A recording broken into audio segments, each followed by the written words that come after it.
কনফারেন্সে প্রেস কনফারেন্সে সমস্ত সাংবাদিক বন্ধুদেরকে আমরা স্বাগত জানাচ্ছি। আপনারা জানেন যে পশ্চিমবঙ্গের বুকে একদম প্রথম বলতে গেলে সমস্ত স্তরের কর্মচারীদেরকে ঐক্যবদ্ধ করে সমস্ত দল রাজনীতির ছোঁয়া চেরিয়ে ঐক্যবদ্ধ আন্দোলন প্রতিষ্ঠার ক্ষেত্রে সংগ্রামী যৌথ মঞ্চ যে নজির সৃষ্টি করেছিল এবং একের পর এক আন্দোলন দিয়ে পশ্চিমবঙ্গের বুকে একটা ধারাবাহিকতা প্রদর্শন করে গেছে, সেই লড়াইয়েরই স্বীকৃতি স্বরূপ আজকে বিধানসভাতে বাজেট পেশে আমাদের যে দাবিগুলো ছিল, যেমন ধরুন অস্থায়ী কর্মচারীদের বিষয়। আমরা জানি যে সমস্ত স্তরের অস্থায়ী কর্মচারীদেরকে স্বার্থ রক্ষা করা যায়নি, যাদেরকে যায়নি তাদেরকে নিয়ে আমরা আলাদা করে সরকারের দৃষ্টি আকর্ষণ করার চেষ্টা করব এবং আশা করি সেগুলো সমাধান হবে। সকলে হয়তো খুশিও হতেও পারেননি তাতে, সেগুলোকে নিয়ে সরকারের সাথে আলোচনা হবে, কথা হবে।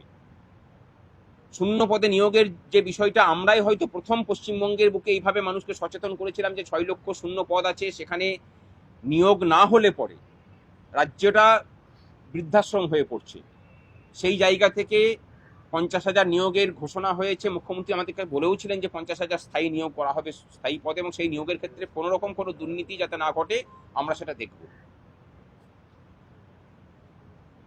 কর্মচারীদের বকেয়া মহার্ঘ ভাতা 42% বকেয়া ছিল বর্তমান রূপার। যদি সেভাবে ধরতে যেতে হয় তাহলে 1/1/2016 থেকে এখনো পর্যন্ত, আর যদি অ্যাকচুয়াল এফেক্ট ধরেন তাহলে 1/1/2020 থেকে এই যে 6 বছর, এই 6 বছরে বহু লড়াই করার পরে বর্তমান ডিএর 18% আমরা আদায় করতে পেরেছিলাম। তারপরে লড়াই, বহু প্রতিহিংসা, সমস্ত কিছুকে অতিক্রম করে গিয়ে একটা নতুন সরকারের বদল, এবং একটা নতুন সরকারের আশা। সেই সরকারের যিনি মুখ্যমন্ত্রী হলেন, ঘটনাক্রমে তিনি বারবার আমাদের আন্দোলনের পাশে থেকেছেন, প্রায় প্রত্যেকটা আন্দোলনের পাশে থেকেছেন। যে কথা তিনি দিয়েছিলেন, আমরা সংগ্রামী যৌথ মঞ্চ ভোটের পূর্বে আমাদের দাবি দাওয়া নিয়ে প্রত্যেকটা রাজনৈতিক দলের কাছে গিয়েছিলাম যে আমাদের এই দাবি দাওয়া, সেগুলোকে পূর্ণ করার বিষয়ে আপনাদের দৃষ্টিভঙ্গি জানান। তার মধ্যে এখন যারা শাসক দলে আছেন তারা একাধিক বৈঠক করেছেন এবং বলেছেন যে আমরা আমাদের সংকল্পপত্রে আপনাদের স্থান দেওয়া শুধু নয়, আমাদের সমস্ত স্তরের মানুষজন ওপেন মিডিয়াতে কথা বলবেন, জনসভাতে বলবেন, এবং আমরা ক্ষমতায় এলে আমরা আপনাদের দাবির পূর্ণতা দেব, শুধু সরকারটাকে বদলান। আমরা সর্বস্ব পণ করে একটা স্বৈরাচারী সরকারের পতন ঘটিয়েছি। আজকে প্রথম বাজেট পেশ, সেই বাজেটে বর্তমান বকেয়ার 20% দেওয়া হয়েছে। মুখ্যমন্ত্রী বলেছেন আজকে প্রেস কনফারেন্স করে যে বাকিটাও আমরা মিটিয়ে দেবো, আমাদেরকে সময় দিন, আমাদেরকে কোঅপারেট করুন। প্রচুর দুর্নীতি হয়েছে, সেই দুর্নীতি, প্রাতিষ্ঠানিক দুর্নীতি কথাটাও সংগ্রামী যৌথ মঞ্চই প্রথম বলে, এবং এই প্রাতিষ্ঠানিক দুর্নীতির বিরুদ্ধে বিগত 4 বছর ধরে লড়ে যাচ্ছে। 4 তারিখের পর সেই লড়াই আরো তীব্র হয়েছে। মুখ্যমন্ত্রী এই লড়াইয়েও আমাদের সহযোগিতা চেয়েছেন, আমরা করতে প্রস্তুত। আমরা চাই পশ্চিমবঙ্গবাসী সরকারি ডিপার্টমেন্ট থেকে সমস্ত ধরনের দুর্নীতির মুক্ত একটা পরিষেবা পাক। আমরা ভরসা রাখছি মুখ্যমন্ত্রীর প্রতি, এবং তার সাথে রাজ্যবাসীকে এটা দেখানোর যে প্রতিপক্ষ বা সরকার যতই প্রবল প্রতাপান্বিত হোক না কেন, মানুষ যদি নিজেদের অধিকার সচেতন হয় এবং সেই সচেতনতার পূরণের জন্য যদি লক্ষ্যকে স্থির করতে পারে, দল রাজনীতির সাহায্য না নিয়েও সেই লড়াইয়ে যে জয়লাভ করা যায়, আজকের এই যে দিন, সেই দিন তারই সাক্ষ্য বহন করছে। 4 তারিখের যখন সরকার বদল হচ্ছে, তার আগে পর্যন্ত বিগত সরকারের মুখ্যমন্ত্রী বিশ্বাস করতে পারেননি যে সরকারটা চলে যেতে পারে। আমরা জানতাম যে সরকারটা থাকবে না। সরকারটাকে না থাকার জন্য কর্মচারীরা যেভাবে লড়াই করেছেন এবং তাকে নিজেকে লড়তে হয়েছে, এই সরকারের বিগত জামানার যে আমলাতন্ত্র ছিল, সেই আমলাতন্ত্রের বিরুদ্ধেও তারা কিন্তু চাননি যে সরকারটা চলে যাক, কর্মচারীরা চেয়েছিলেন। অর্থাৎ কর্মচারীদের সাথে লড়াই করে কোনো সরকার যে টিকে থাকে না, পশ্চিমবঙ্গের বুকেও আমরা সেটাকে প্রমাণ করাতে পেরেছি। এবং মানুষের কাছে আরেকটা উদাহরণ আমরা তৈরি করলাম যে লড়াই করার জন্য কোনো প্রাতিষ্ঠানিক দল রাজনীতির হাত ধরে লড়াই করতে হবে, এটারও বাধ্যবাধকতা কিন্তু নেই। লড়াই সততা এবং নিষ্ঠা দিয়ে হয়। বিগত 4 বছর ধরে আমরা সেটাকেই করে গেছি। আজকে মনে পড়ছে যে এই মঞ্চ সেই মঞ্চও একটা নজির সৃষ্টি করেছে। এই মঞ্চ, যে মঞ্চে একবার ৪৫ দিন, একবার ৫২ দিন অনশন হয়েছে, আমাদের উপর অসংখ্য অত্যাচার হয়েছে, আমাদের পরিবারের ক্ষতি করা হয়েছে, চাকরি নিয়ে টানাটানি হয়েছে, ডিটেলমেন্ট করে দূর দূরান্তে পাঠানো হয়েছে, সেই সমস্ত স্তরের নেতৃত্ব, সাধারণ কর্মচারীদের ঐক্যবদ্ধ প্রচেষ্টার জয়লাভ আজকে আমরা বিধানসভায় দেখতে পেলাম। আমরা বিধানসভায় আরো একটা ইতিহাস তৈরি হতে দেখলাম, যখন ক্ষমতার অলিন্দ থেকে একটা সময় শাসক যেখানে ঘেউ ঘেউ করবেন না বলেছিলেন, সেই জায়গা থেকে বিধানসভায় দাঁড়িয়ে অর্থমন্ত্রী যখন বললেন যে আমরা এই রাজ্যের শিক্ষক কর্মচারীদের যে লড়াই, সেই লড়াইকে আমরা স্মরণ করছি কৃতজ্ঞ চিত্তে। আমার মনে পড়ছিল সেই দিনটার কথা, যেদিন এই রাজ্যেই একজন প্রখ্যাত মানুষ, জগৎজয়ী মানুষ, অন্যায়ের বিরুদ্ধে প্রতিবাদ করার জন্য একটা চরিত্রকে সৃষ্টি করেছিলেন। সেই চরিত্রের নাম উদয়ন পণ্ডিত। এই যুগের কর্মচারী শিক্ষকরা বাস্তবের উদয়ন পণ্ডিতের ভূমিকা পালন করতে পেরেছেন এবং ক্ষমতার ভিতর থেকে তার স্বীকৃতিও পেয়েছি। আমরা বলছি যে প্রাতিষ্ঠানিক দুর্নীতির বিরুদ্ধে যে লড়াই, সে লড়াই চলুক, সরকারের সাথে সহযোগিতা করতে চাই, কিন্তু একটাই শর্ত, সেই লড়াইয়ে কোনো রকম কোনো পক্ষপাত বিচার, ভালো খারাপের বিচার কিন্তু আমরা করব না। যিনি দুর্নীতিগ্রস্ত তার বিরুদ্ধে কঠোরভাবে লড়াইয়ে সংগ্রামী যৌথ মঞ্চ অবতীর্ণ হয়েছে এবং সেই লড়াই চালিয়ে যাবে। আপনাদের যদি কোনো জিজ্ঞাসা থাকে, আমাদের মিড ডে মিলের কর্মী, তাদেরও ১,০০০ টাকা করে বাড়ানো হয়েছে, যদিও আমার মনে হয় না সেটা খুব বেশি কিছু। আজকের দিনে দাঁড়িয়ে মিনিমাম ওয়েজ যেটা, সেই জায়গায় দাঁড়িয়ে সেটা আরও বৃদ্ধি হওয়া উচিত ছিল। আর আমরা অত্যন্ত খুশি যে মিড ডে মিলের বরাদ্দ বৃদ্ধি হয়েছে, ছাত্রপিছু যে বরাদ্দ, সেই বরাদ্দ বৃদ্ধি হয়েছে। এটা কিন্তু অত্যন্ত প্রয়োজন ছিল। স্কুলগুলোতে মিড ডে মিল চালানো যাচ্ছিল না, বিশেষ করে ১০০-র নিচে স্টুডেন্ট যে স্কুলগুলোতে আছে, সেগুলোতে মিড ডে মিল চালাতে গেলে পরে শিক্ষক শিক্ষিকাদেরকে প্রতি মাসে নিজেদের পকেট থেকে খরচা করতে হচ্ছিল। এই জায়গাটার অন্তত অবসান হয়েছে। আমরা বিরোধী দলনেতা থাকার সময় একাধিকবার বর্তমানের মুখ্যমন্ত্রীকে আমরা এই কথা বলেছি, উনি শুনেছেন। আমাদের খুশি যে এই কথাগুলোকে মনে রেখেছেন উনি। প্যারা টিচারদের বেতন বৃদ্ধি হয়েছে ৫,০০০ টাকা, যদিও তারা খুশি নন। আমরা বলবো যে এই বিষয়টাতে, যেহেতু তারা কেন্দ্রীয় প্রজেক্টে নিযুক্ত, সমগ্র শিক্ষা মিশনের সাথে যুক্ত সমস্ত স্তরের কর্মচারীদের অন্যান্য রাজ্যে যে বেতন পান, সেই বেতনই পাওয়া উচিত। কেন্দ্রীয় প্রকল্পে যারা যুক্ত আছেন, মানে সেই বেতনটা তাদেরকে দেওয়ার অনুরোধ সরকারের কাছে করব। এটা নিয়ে মানে দর কষাকষি সরকারের সাথে আবার নতুন করে হবে। আমাদের নেতৃত্ব অর্জুনদা আছেন, তিনি বলবেন।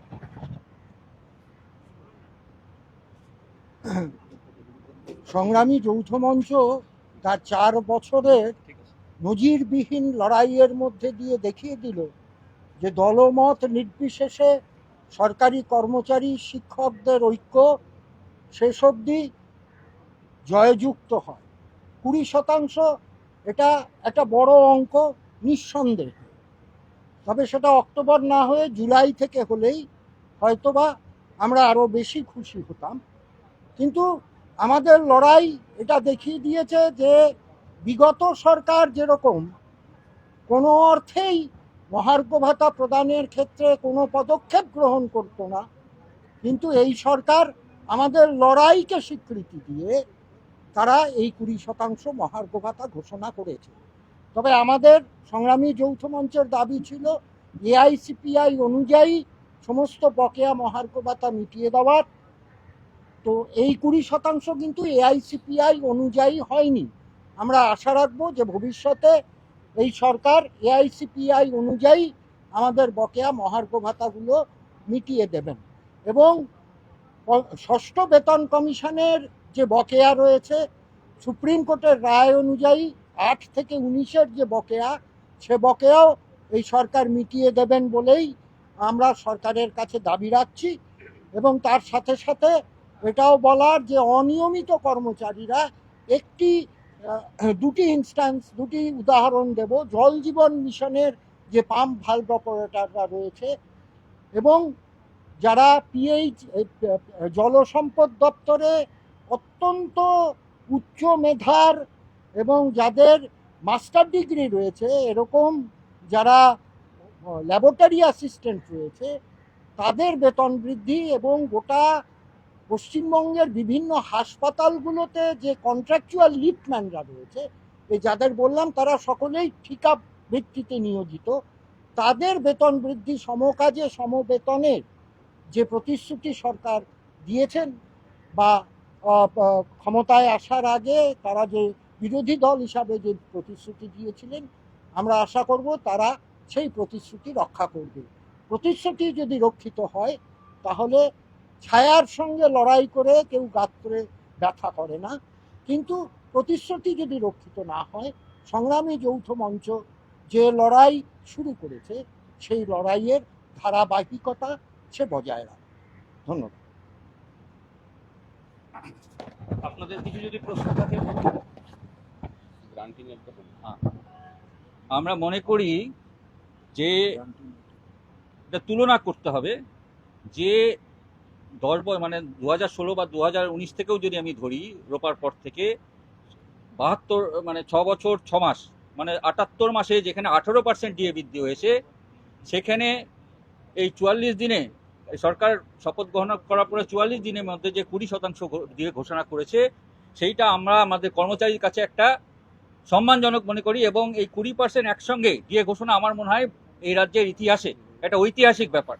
এরকম কোনো সরকার আগে কখনো বলতে পারবে না যে এইভাবে একসঙ্গে এক লপ্তে 20% দিয়ে ঘোষণা করেছে সরকার গঠনের 44 দিনের মধ্যে। এবং এইটাতে আমরা আশা জাগ্রত হয়েছে আমাদের কাছে যে আমাদের সম্পূর্ণ দাবি কেন্দ্রীয় হারে সেই সরকার চললে আমরা জানি অর্থনৈতিক সংকটের কথা, আমরা রাজ্যের মানুষের স্বার্থ সবার কথা জানি। হ্যাঁ, সেই জায়গা থেকে আমরা সরকারকে সময় দিয়ে, যেটা জানুয়ারি বা যখন যেটা বলেছেন ঠিক সময় আমরা এই সরকার সেই বিশ্বাসটা অর্জন করেছে যে আমাদের দাবি পূরণ করবে। আমরাও সরকারের সঙ্গে সহযোগিতা করব এবং কেন্দ্রীয় হারে যে ডিএ এবং বকেয়া যেগুলো বাকি আছে সেগুলো ধীরে ধীরে মিটবে। এবং আমাদের সঙ্গে যে অস্থায়ী কর্মচারী এবং যে চাকুরি প্রার্থী, তারা যে দীর্ঘদিন ধরে চাকরি পাচ্ছে না, 50,000 কথা বলেছে, এবং সেটা যেন যত শূন্য পদ আছে সব শূন্য পদেই যাতে পূরণ হয় এবং যা কেন্দ্রীয় হারে যাতে সমস্ত অস্থায়ী কর্মচারীরা পায় এবং যারা যোগ্য তার যেন স্থায়ীকরণ হয়, এই জায়গাটা আমরা দাবি রেখেছিলাম আমাদের 3টে দাবির মধ্যে। আমরা সেই দাবির সঙ্গে এখনও আছি এবং সরকারের সঙ্গে আমরা সেটা সরকারকে বোঝানোর চেষ্টা করেছি। আমরা সরকারের সঙ্গে কথা বলবো, সহযোগিতা করব। আগামী দিনে যেটা পূরণ হয়, সরকার যে রাস্তায় গেছে, যে একটা ঐতিহাসিক 20% দিয়ে ঘোষণা, যেটা কোনো সরকার করতে পারেনি এত আর্থিক অসুবিধার মধ্যেও, আমরা আশা করি এই সরকার সেই দাবিগুলো আমাদের পূরণ করবে। চিন্তা কি বলবো? আচ্ছা, আপনাদের কিছু প্রশ্ন থাকলে করতে পারেন। ভালো হলো।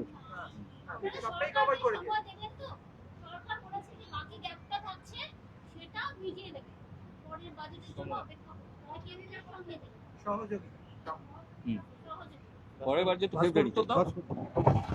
তো ফেব্রুয়ারি। ঠিক আছে। দেখুন, মানে মুখ্যমন্ত্রী কথাটা বলেছিলেন যে আমরা একদম আপডেট করে দেবো। আমরা বলছি যে আপডেট করুন, তার সাথে সাথে কেন্দ্র এর মাঝখানে যেমন ভাবে ঘোষণা করবে আপনাকে এআইসিপিআই মেনে সেভাবেও দিতে হবে। আর পুরনো যে সুপ্রিম কোর্টের নির্দেশ মতো বকেয়া মেটানোর যে কথা ছিল, সেই মেটানোটা কিন্তু সবাই পাননি। বিশেষ করে গ্রান্টিন এইড কলকাতা স্থিত ব্যাংকগুলো থেকে যারা পেনশন পান তারা পাননি। ওয়ার্ক চার্জ এমপ্লয়ি, পুলিশের যারা হোমগার্ড আছেন, তাদের বিষয়টা এবার মুখ্যমন্ত্রী দেখুন। কারণ বৈঠকে এই ব্যাপারটাই আলোচিত হয়েছিল যে কারেন্ট ডিওটা দেওয়ার পরে আমরা এই বিষয়টাকে নিয়ে ভাববো। সুতরাং এই বিষয়টাকে আমরা মাথায় দিলাম আর কি। যদিও জানি যে এই বিষয়টা তার মাথাতে আছে, আমরা আবার এটাকে নিয়ে মুখ্যমন্ত্রীর কাছে দরবার করব এবং যেসব ক্ষেত্রগুলো বাদ পড়ে গেল আমরা সেগুলোকে নিয়ে নতুন করে আবার মুখ্যমন্ত্রীর কাছে দাবি দাওয়া পেশ করবো।